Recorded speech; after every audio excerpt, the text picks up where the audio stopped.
Hey everybody, how you doing? Welcome back to another episode of USA Podcast. Have a very special guest today. Very special guest. I've been excited to have you on. I have. So my special guest today is Mariano Trujillo. Welcome, Mariano. How you doing? Good, Milo. Thanks for having me. I'm excited to have you. I'm excited to be here. Usually when I'm here, I'm aching or sore, or no, it's not the case, but I'm happy to be here in the podcast. You're not coming to sweat today, huh? Yeah. No, I'm good. I'm good today. No, thank you for having me. I think this is a great project. This is a great opportunity to speak about experiences and to deliver a message that it's needed out there. No, definitely. And the reason why I was so excited to have you on, Mariano, is because you could bring different perspectives from being, starting playing sports when you're a kid, playing professional, being a parent of athletes, right? Being in, a commentator as well, right? So there's all kinds of different views that you could bring to this, and not a lot of people could say that they could do that, you know. So I'm anxious to dive in and see, you know. Well, from this view, I could see it this way. From another view, you know, when we have our conversations, it's always like that. Yes. So it's like, well, I see it from this point, and I also see it from this point. Not too many people could do that, you know. Yeah, so I'm excited to dive into that. Yeah, but I'm here. I'm ready. All right. Well, let's tell everybody a little bit about you. Well, my name is Mariano Trujillo. I'm a former professional soccer player. I'm from Mexico City. I grew up there, and I play for different teams and in different leagues. I play 18 years as a professional soccer player, but everything started when I was 4. When I was 4 years old, I started to play soccer in Mexico. Now I'm retired, a retired soccer player. I work for FOX Sports here in the United States. Most of the time in Spanish, sometimes in English. I'm trying to change that. I like English better. No, I'm just kidding. But now I'm working television, and that's basically it. I'm just a regular guy, a parent, a husband, son, just always trying to give my 100%. Yeah. So when you're in Mexico, right, when you first started playing, I know soccer's big in Mexico. Is there any other sports that you play? I play baseball. I play basketball. A little bit of taekwondo.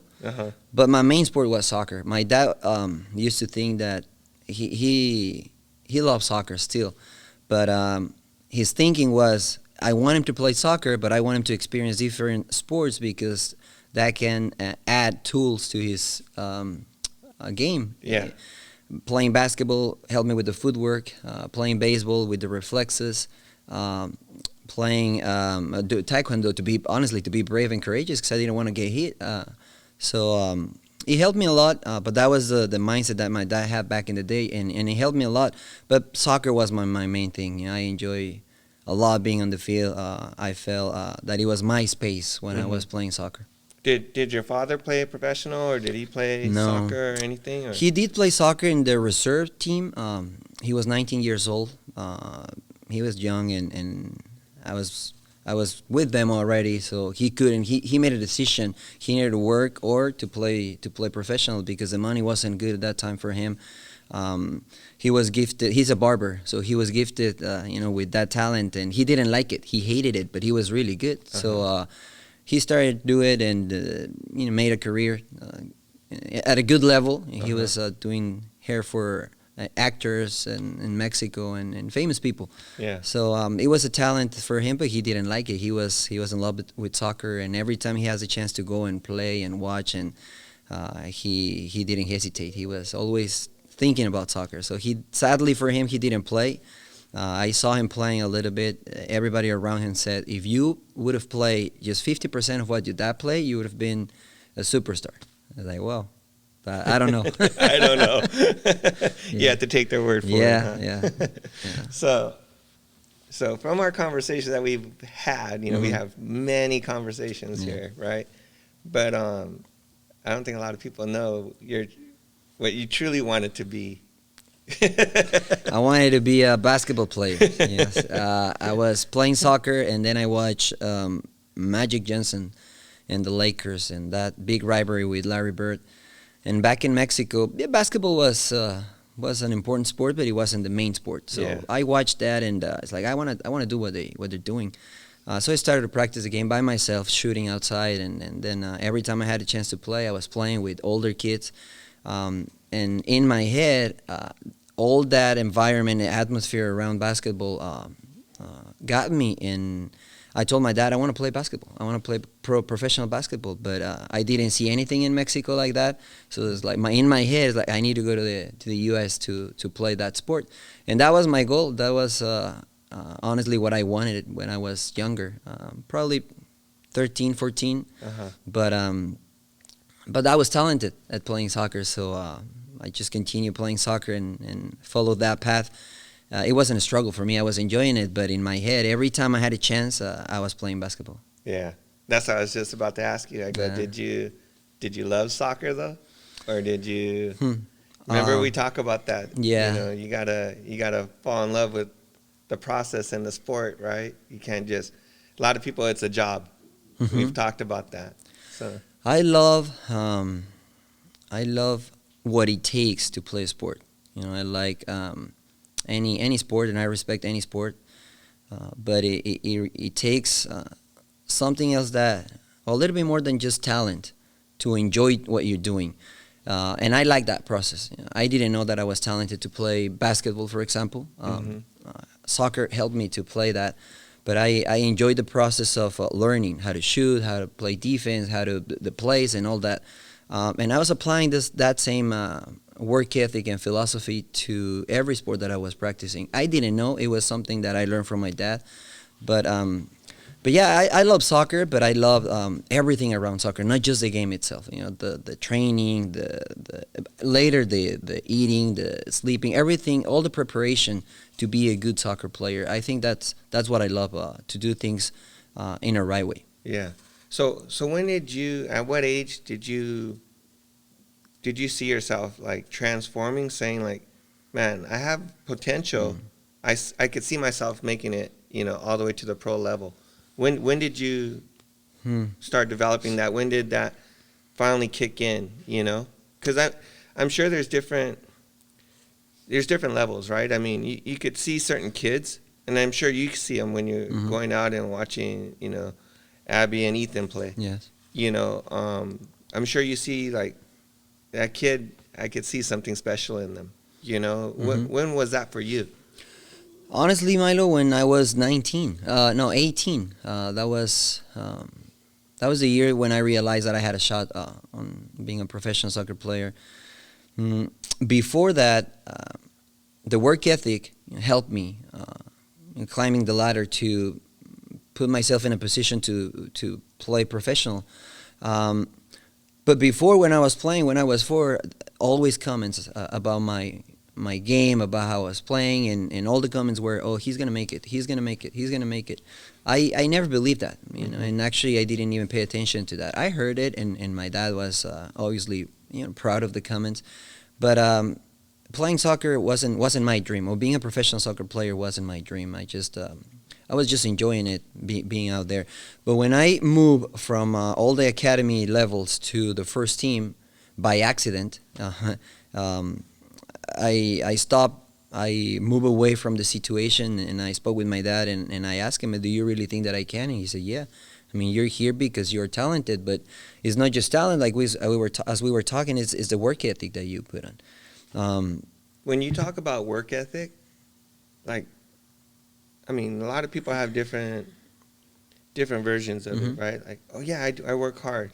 And then me being a coach and a trainer here, you know, some kid might think they're giving it everything they have, and you could tell, you know. So what was that work ethic like for you? Like, I mean, there's some kids, and, you know, Joette, Aaron Vaughns that we just recently had on, you know, Nicole, they come in and they perform at a different level than a lot of other people. You don't even have to be there, and they'll still perform. Was that how it was with you? Or did someone have to be on top of you all the time? No, not really. No, it was the hardest part in sports is the fitness part. Because the sport, when you have the ball, when you're shooting, that's easy. It was the fitness part. It wasn't a problem for me, but I think it was being uncomfortable. I found a way to. They forced me to be like that. All the coaches that I had in the academy system, they didn't see potential in me to be a professional soccer player. So they were always putting me in uncomfortable situations of you're not training or you're not part of the group right now. We're doing this exercise, and if we need 10 players, you're not in. So I was always uncomfortable. So I needed to find a way to compete with that feeling inside of me. When I had the ball, I was enjoying it. When I was doing fitness, I didn't struggle. So it was more a mental aspect, the work ethic for me. Not to give up, even if the things weren't going my way or I didn't have the chance to perform or to play. It's not easy. Now here in the States, soccer at least, parents believe that their kids need to play because they're paying. And they're right, but the way it was when I was in Mexico is you only play if you're good enough to play. You have to go and train every day of the week, Monday through Friday, and weekend is the game, so you're excited about the game. But if you are not good enough, if you didn't perform or whatever, or even if the coach decides not to put you in, you have to go through that process on, okay, I worked the whole week for nothing. Yeah. How do you handle and manage that mentally, internally? And that was the hardest part for me. I think work ethic, I can describe work ethic as that process in between the way you work and your results. And I think that's how I went through all these difficult situations to be able to play professional. Yeah. I know another thing you and I had in common, right? And we had talked about this is our natural God-given size. You know, there's nothing we could do about that, right? Yeah. I mean, you had told me like there was a lot of doubt because you weren't, tall and big and this and that. Same thing with me being a basketball player. 5'10", 5'11", it wasn't that many basketball players at that height, but I mean, did that have some background on that, and you working even harder then? Because like to compete with the, God-given sizes, it was like, okay, I gotta find another way around it. And how do I do that? So yes, definitely. Now I have more experience and tools to approach that. But back in the day, in my head, I was I need to prove that I can compete with these guys. And I wasn't the strongest. So that helped me a lot because it made me think on different ways to be able to compete.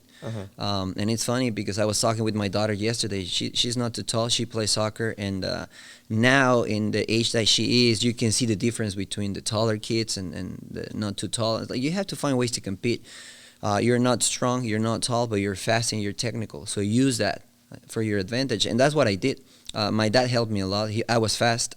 So like, usually taller kids are not fast in 30 yards, so you can use that. So I became a student of the game because of that. Okay, how can I take advantage of the skills I have to be able to compete at the highest level? And focusing on those things and not putting the game itself aside or the situation aside, but focusing on those little things helped me to leave things easier, if I can say that, because I didn't. Most of my time in the academy, I didn't play. I was on the bench pretty much all the time. I was playing 10 minutes, 15 minutes, only if somebody was injured or suspended or something like that. I was playing. So basically, in the academy, I only train. So I need to find ways mentally to stay active. There was one year that I decided that I didn't want to play anymore, and that was when I told my dad I want to go to the States and play basketball because soccer is not for me. What age was that at? Do you know? 15. It was 15. It was 15. I was 15 and I was really close to 16. And it didn't work. The coach again is like, no, you're too tall. You're not too tall. You're weak. I mean, you kick the ball well, but I don't believe you have a shot. So I think you should try to do something else. I was really good at school. So I told my dad, I want to do school, and I want to go and play basketball. And I like his reaction because he knew that it was going to be really hard for me to come here and play basketball. I didn't speak the language, and we weren't in a good position financially. So he said, okay, that's fine. Just take a year, develop your game, and we'll see what happens. So it was a year and a half, me playing only basketball, and I was playing pickup games, soccer games, just with friends, having fun. And little by little, he started to, draw my attention towards soccer again. So, hey, I have some friends, and we need a player. You want to come and play? I'll play. And I regained my confidence, and playing with adults or against adults at that age helped me. It's like, okay, I don't want to get kicked. So what do? I play the ball faster. I move in this way. I move in that way. After that year and a half, almost 2 years playing basketball, he asked me, will you be willing to go back and try out again? Mm-hmm. So I know I don't want to do it. But I was playing at the high school team, and it was funny because we had a very strong team. So usually we play scrimmages against the academy, Pumas Academy. So we played a couple of times against the players that I was part of the same group, and we beat him. We beat him easily because we had a very solid team. But the common denominator in our team is that we're players that were rejected from somewhere else, and we were just having fun. Yeah. We were talented, but we were having fun.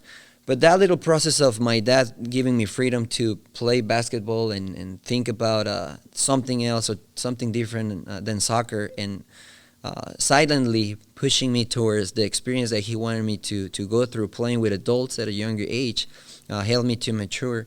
So when I went and tried out again, they convinced me, and I said, okay, this is my last shot. If I don't make the team, then I don't want to play soccer anymore, and I will focus on school and basketball. Yeah. So, all right. So I did, and the story is I was playing. That was Friday. I needed to be there Saturday. So Friday I was playing basketball in high school, and I sprained my ankle. So in my head, I was like, yeah, I don't have to be there tomorrow. And my dad's like, no, you're going anyway. So I went. I stayed there for a week, and they said, no, you can stay. You don't have the talent. I was totally fine. I was like, okay. I was expecting that. And in the end, the coach, or at the end of the session, the coach asked me for my information, just to have it, because I was kind of at the same level of the other kids, but all those kids were older than me.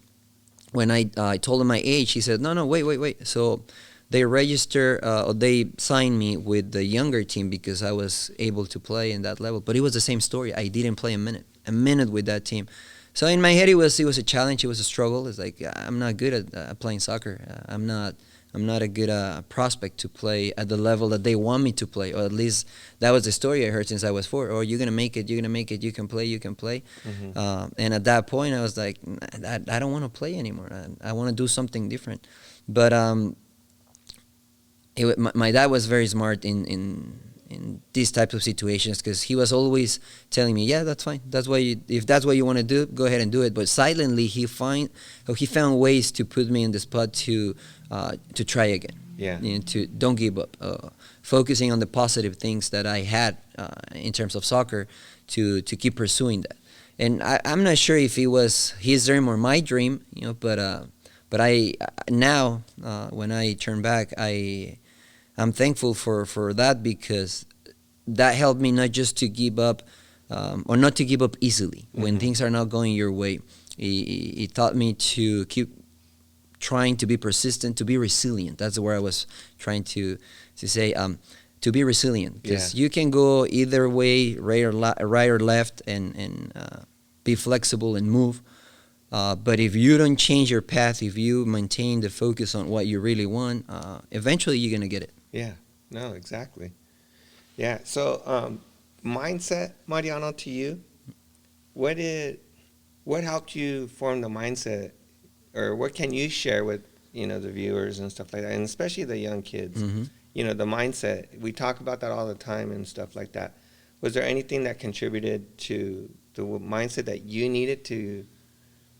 You put yourself in, right, to get to where you went to, and there's obstacles, right? I mean, we talked about the size. We talked about, I heard you talk about finances with growing up and stuff mm-hmm. like that. That's an obstacle. Yeah. Like, oh, we got to play with our tennis shoes. We can't afford cleats right now, or whatever, And there's so many different things that but there's a mindset that you have to put yourself into. You could always use those as excuses. Everyone has excuses, right? Yeah.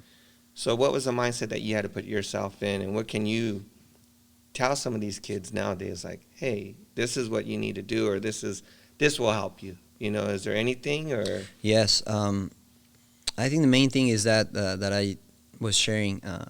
Feel comfortable being uncomfortable. Because when things are going your way, it's easy. When you have the resources, it's not too hard. It's not easy. But when you find your way, even when you have all these obstacles in front of you, that makes you creative. That makes you grow as an individual, as a player. So don't back up when you have an obstacle in front of you. Embrace that feeling of frustration, because that's the first feeling you have when you are not achieving or getting the results you want. It's frustration. But just right there, before you say, I don't want to do it or I cannot, absorb that, embrace that, be conscious of the feeling that you're feeling right now, and keep going forward, keep moving forward. Eventually, that feeling of being uncomfortable will be different. I think we had talked about that too, right? Yeah. You said when you get in that uncomfortable state, that's when you're starting to grow. Yes. Right? It's not, okay, I'm failing. No, that's when that transition of becoming from here to that next level that you need to get to is happening. Yeah, and a lot of coaches, a lot of parents, a lot of athletes, they don't see failure as part of it. They see failure as, I suck. I'm not good at it. So I need to do something different.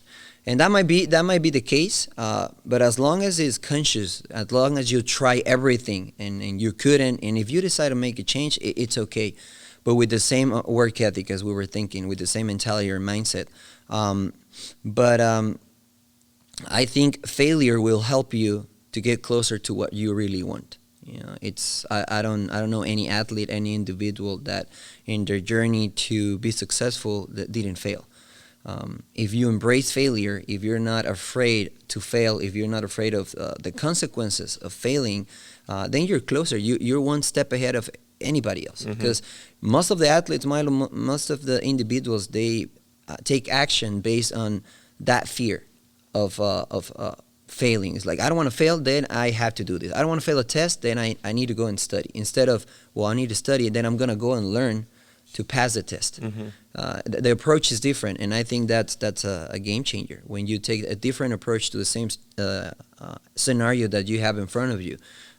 I'm not afraid to fail. I'm going to prep to be successful, which is completely different. Yeah. No, that's awesome. I mean, man, if you guys don't get something from that, seriously, I mean, that's huge. Yeah. And that's a huge part of it, because that's the number one thing I think everyone tries to avoid, right, is failure. I don't want to try it, Mm-hmm. I was just telling you, we were talking the other night with our amateur boxers. I was just telling you, and a lot of people didn't want to come up and talk. They don't want to, I don't talk in front of people. Yeah. But they're afraid of failing, right? Of, I don't know what to say, or, hey, this is what you believe. There's nothing wrong in what you're saying, right? If it's true. So yeah, and I think it's a process, Milo. They didn't accomplish what they wanted, and they feel some way embarrassed. Mm-hmm. So how am I going to be out there sharing my failures? No, that's mine, and I'll deal with it. And I think that's a huge mistake. When you do not get the result you really want, it's okay to talk about it. Because when you talk about things that you went through, it forces you to think and to analyze why it didn't happen. And maybe somebody else will see it different than you, will give you a different perspective, something that you didn't see, and that will help you as well. So I really like what you guys do here in the program with the little kids, because it's not just about the sport. It's a well-rounded program, because it touches different aspects of pretty much life. Being there, exposed to share your feelings, share your frustration, share your failure, and their reaction from that, what they're projecting with that, it's probably they don't notice, but it's encouragement to others. Yeah. It's like, okay, that kid is brave enough to be there and share his failure, then I can try. It's not too bad if I fail. Yeah. No, and one of the things that I talk about all the time, and I think you're a good example of it, right, is using the sport as a gateway to another career, right? Yeah. And that's kind of what happened with you. I mean, you use soccer as your tool, you know, and the training and everything like that, and, you know, everything that it took to become a pro athlete, right? All the tools and dedication and everything like that. But all the networking that you made within soccer probably brought you to broadcasting now. Yes. Right? Being an analyst and stuff. It was a sweet transition for me because I retired and right away I wanted to be a coach. And I received an invitation from a coach in Mexico to a first division team to be his assistant coach. That's rare. That doesn't happen very often. I just got my license here, and he called me. He was like, "I want you to be my assistant coach." And I was curious. And the first talk I had with him, I asked him, "Why? Why did you ask? Well, why did you choose me? Why you want me to be here? I don't have any experience. I don't have this." It's like, because I like the way you connect with people, and I want you to be the bridge between the coaching staff and the players, because I don't have that, so I need that to move to the next level. I understood that, and I told them, okay.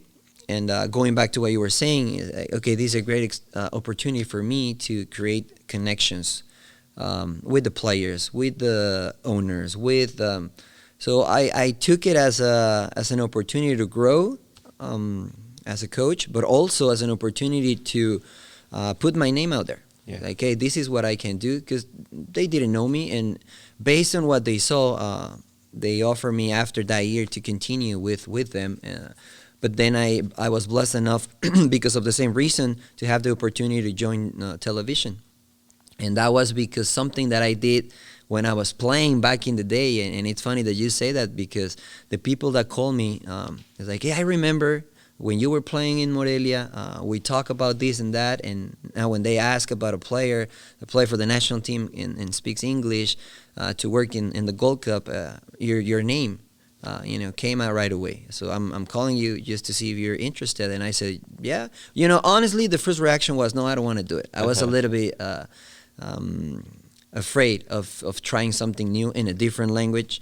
And I said, well, let me think about it. But I didn't want to. So the story that I was telling to myself, I was like, I don't want to be there. I want to be a coach. But back inside, I was like, I want to try. I want to try. So my wife helped me a lot. She pushed me. I was like, you can do it. You can do it. My excuse was, I don't speak English well. So like, how am I going to speak in television in front of the whole country if I don't speak well? No, I'm going to choke. I don't want to do it. And she said, I will never forget. She said, well, if you're saying that you suck, okay, but why don't you go and try? If they say that you suck, you already know that. So go ahead and confirm that. And I was like, okay. So I flew to Los Angeles. I had the screen test, and I felt really bad. And after the screen test, David Neal is his name. He's a producer in FOX Sports. He said, well, I like it. And if you're willing to say what you said in front of the camera on a TV show, we want you to stay. And I said, okay. I was surprised, honestly, but they kind of forced me to take that path that I wanted it, but I needed a little push. Yeah. Because I was afraid to fail. Yeah. So the broadcasting with Fox and everything kind of led you to some other stuff that you have going on too, right? So but you have your podcast as well. You have the game. What is it? The game show that you guys do. Is that part of the podcast, or is that no? That's part of Fox. We have a Gamers Elite. It's a show where we play video games with athletes. It's something different, something to connect with fans, and just to bring athletes to a different level, to different tier, if you want to say that, because we see athletes performing and doing their thing, but we don't really know how they are outside of that environment. So it's a cool show. They put their guard down, and you just see them as a real person. They're playing video games. You know how they sometimes, it's funny, but they're so competitive that they get upset and they get mad, and it's funny how they react. And we had so much fun recording that one. The podcast is just a project with some friends, just sharing pretty much our experiences and what's happening in the world of sports, soccer mainly, but we touch sometimes different aspects of life, because I believe soccer is, like you said, it's a vehicle to express yourself, but at the same way to create an impact to the fans or the players. But yeah, I think television has opened a lot of doors for me. It has given me exposure, and it has changed my the mindset that I had before on trying things. Mm-hmm. I was feeling comfortable with sports because I am athletic. So trying different sport wasn't a problem. Trying this and that, I was okay. But being in a atmosphere that I didn't feel comfortable, doing interviews, shows, talking about soccer, it's okay. But now they're pushing me to talk about different sports that I didn't play professionally. I like that. Now my mindset is, yes, I can do it. I'm gonna try, and if I fail, then I will move to a different sport. Yeah. Talking about different sports, you're falling in love with another sport now, right? Yes. In everything, it started like that. I'm taking, and I'm taking a certification to be a mental coach. Mm-hmm. And in the first class, they told us you have to find something to challenge yourself mentally and physically, because it's when you do that, it's a constant evolution. And I was practicing boxing just to sweat, to do some exercises. But then when they say that, my perspective from what I was doing changed. It's like, okay, if I'm doing it, I want to challenge myself to do it the best way I can. And then I started to get in love with the sport.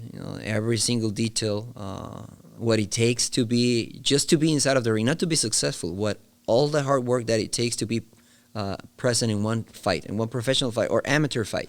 Mm-hmm. It's a lot. So I have so much respect for fighters, amateurs and professionals, because now just a little bit, I haven't trained the way they train, the way they prep for a fight, but just with the little things that I do, I can see that it's not easy. It's really hard.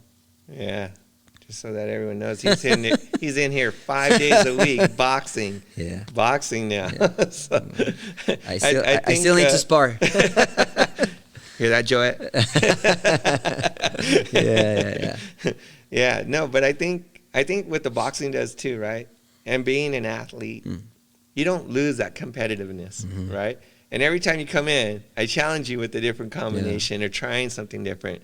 So it's always competing still. It's always like, oh, God, what is he going to come up with now? I just learned this combination. Now we're going to switch this up. And that's part of that frustration, right? I mean, I'm making you grow, and I see like, okay, one more, Milo. Let's go. It's like, and I hate that. Yeah.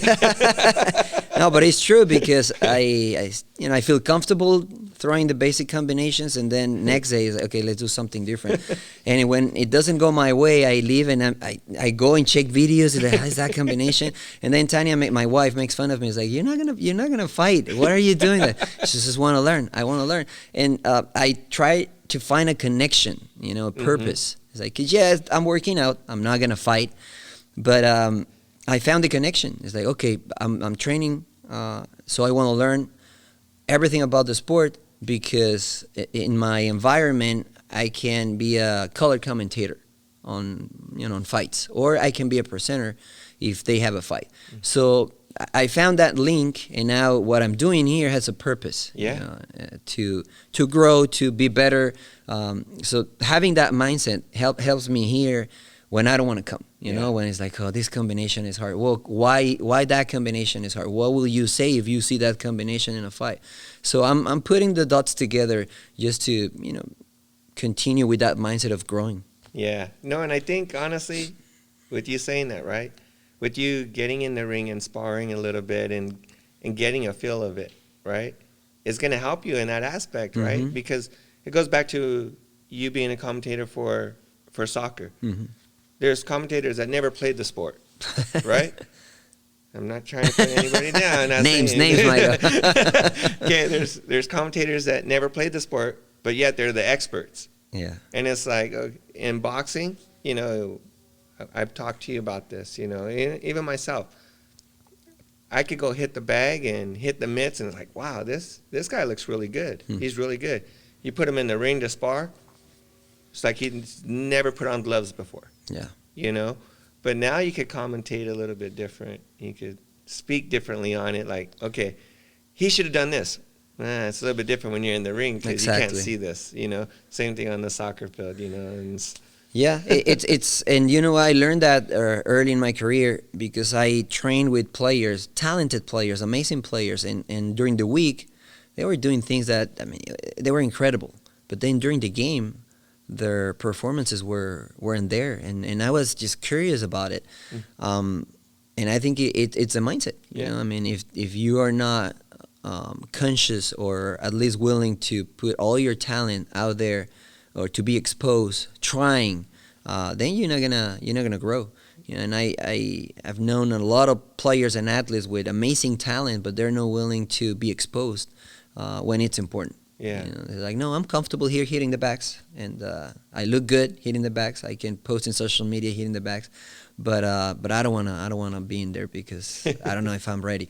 I want to try. You know, I want to try, and I learned that in soccer. A lot of teammates, and it was at that age I was like, why they cannot do the same thing? The scenario, the atmosphere, the responsibility is different. But if you're not mentally strong enough to go through that little process of, okay, these are my talents, recognize your talents, and then put your talents into action when it's important, then I don't see that purpose of you training or having all that talent. Some of them, we talk about it, some of them bragging about that talent and then not showing that talent when it's needed. Yeah, exactly. Yeah. You wanna touch a little bit on the certification, you know, because that's, I think, what you're going to be offering is very much needed, right? I mean, it helps people think of things differently. Just from the conversations that we've had, you helped me think of things differently. Even though we haven't sat down and gone through the session yet, you've already put stuff in my mind to look at things differently. You know, I'm asking myself different questions myself, you know, so maybe you could tell people a little bit what you're going to be offering soon. It's an amazing tool, Milo. It's an amazing tool. It's I'm taking this certification. It's a high performance coaching, and it helps to just to live a better life. That's the bottom of it. Either you're an athlete or not, you can use these tools to be a better life, to be good with you and your decisions and your actions.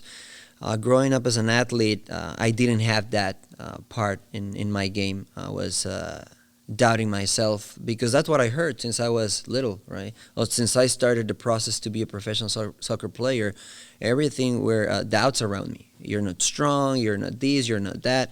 So I found a way to fight the battle inside of me, you know, saying, no, I can't, I won't. And then when I was a professional athlete, I have some experiences with sports psychologists that helped me to have some tools for those complicated moments, to take responsibility in important moments in the game based on the training of that mental stage. And I found coaching, and I found it because I wanted to do better interviews when I was doing interviews. And somebody told me coaching will help you to ask better questions. So like, I'm going to take the certification, but little by little I found that, okay, this is a great tool and it will help athletes to accomplish greater things. You know, and I just give you a quick example. This soccer coach in Argentina, he was an amazing soccer coach, but he wasn't believing in his skills. So when they asked him what was his dream, he said, "Oh no, it's not." He wasn't even able to say his dream because he didn't believe that he was capable to accomplish that dream. So they forced him and somehow to say, he said, "I want to be a coach in Europe." And he was a coach of a second division, third division team in Argentina, tiny team. That dream looks way, way far from you right now. But he wasn't even willing to say it because he didn't believe in his skills to accomplish that dream. So everything changed when he said, "I want to do this." Yeah. When he put that in his head, then he started to trace the map. Next year, after he said about his dream, he received a phone call from a very well-known soccer coach in Spain, Diego Simeone, asking him to join his coaching staff as an assistant coach. And he was ready with all the soccer knowledge and all that. Yeah. But he was mentally ready to go over there. Because if the situation would have been different, probably his answer would have been like, you know what, let me have some experience. Probably let me coach here in Argentina, first division, then I'll go. And he prepped his mind for that moment. So when the moment appeared, he said, yeah, I'm ready. And now he's in Spain. He's in Spain being an assistant coach. So that's coaching. Yeah. That's coaching. Just having a different perspective of your reality to try to pursue, or not to try to pursue what you really want. I struggled when I was an athlete on believing in my talents, on recognizing my talents, and I think that was a huge part. I don't regret it, but it's a huge part of the results that I got when I was a professional soccer player. Because talent-wise, I think I was at the same level or even better than some players that I play against every weekend, and they accomplish greater things than me. And that forced me to think, well, what was the difference? And the difference was the mental aspect. I'm not saying that they trained that aspect, but somehow they had something different inside their heads than me. It's something that you train. Yeah. It's something that you train, and that's what I'm doing, the certifications, because I want to help athletes. I want to be a companion for them on that journey to be successful. Because just the same way you train technically, physically, tactically, you have to train your mind. Because if not, at that moment, you can, say, I don't want to do it. Yeah. Having everything to accomplish what you really want. No, exactly. And a lot of people say that, right? I mean, 80% is mental, 20% is the physical aspect of playing sports. Yeah. So if you're in here and you're putting in, 5 days a week, 2 hours a day, and then you go and do the actual sport itself, it's like, okay, so that's only 20% that you're working on. What about the 80%? It's like, whoa, wait a minute.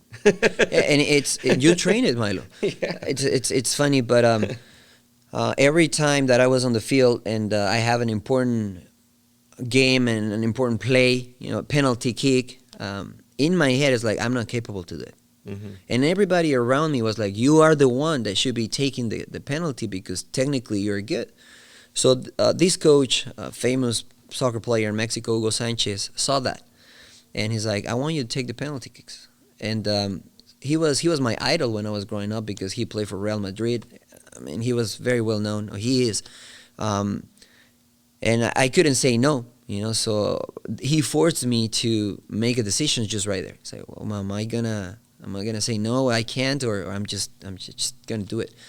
And I did it. And after that point, my confidence and the mentality about my skills on taking the penalty kicks changed. So when there was a tough situation, everybody was like, "Okay, you take it." I said, yeah, I'm gonna take it anyway. And I have my routine, little tricks here and there. But it was just that on and off switch. Yeah, I can do it, I cannot do it. I made the decision, I moved forward, and then I was able to confirm that. It's like, yeah, I was capable. It was just something inside my head. That little man saying, no, you cannot, you're not capable enough. The one that brings judgment all the time to your actions. Either you're an athlete or not. Mm-hmm. Or either if you're an athlete, outside of the field or of the court, it's the same situation. What should I do? Yes, no, yes, no. And usually we put ourselves in that chair of judgment. No, you're not good enough. You're not good. I don't know why, but we tend to see the negatives instead of the positives. Yeah, and that's huge. That's huge. Exactly what you're talking about, right? I was talking about free throws the other day with you. You know, and I think most athletes, or just people in general, the first thing that they start to think about is, okay, if I don't do this right, or if I say the wrong thing, okay, if I have the last shot, okay, what if I miss it? It's always a negative versus, okay, I'm going to make this shot and then we're going to move on and then we're going to do this. Yes. Or my speech is going to go perfect and everything's going to flow right. It doesn't matter, but the initial response for everybody, I think, most people, I can't say everybody, but most people, is the negative side of everything. Yeah, I agree. I will say something to your audience in that aspect, and it's just instead of pursue perfection, pursue excellence. perfection doesn't exist, and I have heard a lot of coaches saying, oh, you have to try to be perfect, and that's a heavy load. Yeah. It doesn't exist. Mm-hmm. So when you change that little word from perfection to excellence, that means you're doing everything you can to get the result you want. But there's some stuff in between that might force that result to go in a different way. Mm-hmm. But at least you did everything you could. But honestly, in every aspect of the game. So that will take you closer to the result you want, to achieve what you really want. But pursue excellence instead of perfection, because that doesn't exist. That, and we were talking about this the other day, Milo, sacrificing. I don't like that word. Yeah. And now with the certification, I'm learning how to use the proper words. And it's not to be fancy or anything, but that sets up everything else. If I say I need to sacrifice X and Y to become a professional athlete or to be successful in this project, the word sacrifice has a negative connotation. So when you say I'm going to enjoy the process, I'm going to put everything I can enjoying to achieve this, it's the same. You have to do the same, but your approach, your attitude will change completely. Waking up at 5 in the morning. I wake up at 5 in the morning every day to be here at 6 or 6:05, 6:10. But it's like I'm not sacrificing anything. Yeah. I'm enjoying being there. Joy is part of the journey. Yeah. So if you find your way struggling with, or if you find yourself struggling with that word of, oh, I need to sacrifice my family, my friends. No, you're not sacrificing anything. You are enjoying what you're doing. And they will come along if they see you that you are experiencing that joy. I think Kobe had even said that, right? He found love with the process. Yeah. Not just playing, but he found love with the process to become the athlete that he was. Yes. And I mean that hit home. I was like, and it's so true. It's like, yeah, you have to fall in love with the process, because if you don't, and like you said, if it's a sacrifice, God, I don't want to be here then. Yeah. It's always that you come in here, you don't get the 100% that you come in here for. Then, you have to realize that being here is not going to help you if you're not enjoying it or doing your 100%. Yeah. So you have to be here with a different mindset. And now that you're mentioning Kobe Bryant, I was having a conversation with a friend the other day, and we have examples that we want to follow, right? And it's totally fine. But what they did, what they went through, it's completely different to what you're living in your circumstances. So follow their example. It's okay. Trying to pursue or to achieve what they achieved is totally fine. But sometimes what they did won't work for you. Yeah, because your circumstances are different. So you have to find your way to becoming that athlete and to achieve what they did in your own way, with your own tools. Yeah. Which is, I think it's important. As a coach, I know you have a lot of coaches here and a lot of coaches watch your podcast. Use what they have, the players I'm talking, use what the players have to encourage them. Because when you have an image of what you think as a coach they have to be, then you can be missing a lot of talent that they have out there. Yeah. So you have to be flexible with that. No, that's huge. That is huge. All right, Mariano. Well, is there anything else you want to share with the audience, or you feel that's important that you feel, I just want to thank you, Milo. I just want to thank you for the opportunity. I want to thank you for what you have here in Cape Fitness. It's a great environment to work out. It's a great environment for kids to come and to live all this that we're talking, because we're talking and it sounds pretty, but then you have to live all these words that you heard, and you can do that here. You can see top athletes like Joed Gonzalez, like Joe's, like Nicole training here, and just by coming here and watch the way they train, that's a great opportunity for kids to be here. NFL players training there, professional soccer players coming here to train as well. Yeah. So if you have a chance to come, if you live around, or even if you're not around, but you're kind of close, make the effort to be here, to be present, because this is a good environment to grow as an individual, as a soccer player, as in whatever sport you're playing. This will help you to be mature and to have that different mindset that we were talking about. No, I appreciate you and your whole family, coming I out forced here. them to come. No, thank you, They'll Milo. fall in love with the process. They will.